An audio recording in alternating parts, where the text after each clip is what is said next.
Hello. My name is Molly Cobb, and the disease I have chosen to research was smallpox. The cause of smallpox is the variola virus, and smallpox is an infectious disease.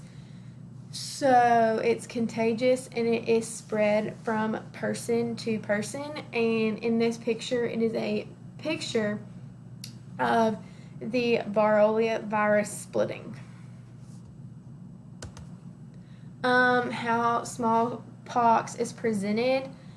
Smallpox is presented like most common diseases. It has an incubation period, which is the period where before the symptom starts, but the person has come in contact or been infected with the disease. They just don't know it yet.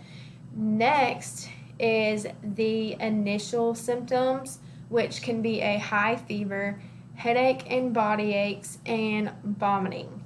And these are initial symptoms for a lot of common diseases, but smallpox was like in the 1950s, so these were kind of severe symptoms. And this is when some people were known as contagious. How you could have gotten it. Smallpox is contracted from person to person contact, so it is known as contagious. And many people were deemed contagious is when the sores that were caused by the disease were popping up on their bodies. And also, when a person sneezes or coughs, there are droplets that come out from our mouth and nose which contain the virus, so we can infect someone else by coughing or sneezing near them because the droplets can travel throughout the air. And the sores that come up on the patient's body, they formed a liquid that also contained the virus. So coming in contact with that liquid could cause you to get smallpox. And so coming in or near someone with smallpox and coming into contact with them in some way made a person at risk. Who was infected? In the beginning of smallpox, the indigenous people here in America were severely affected due to them not being used to a disease like this. So it caused many of them to die out. And the highest death rate of smallpox were older people like 45 and above. But even though they had the highest death rate, the highest infected rate was ages of 0 to 19. And in this picture, it shows all the continents and when smallpox started, and it also shows how severe it was. And Africa, of course, was one of the most severe continents due to them not having a lot of the resources that we had to fight diseases. So, how it affected inside of our bodies.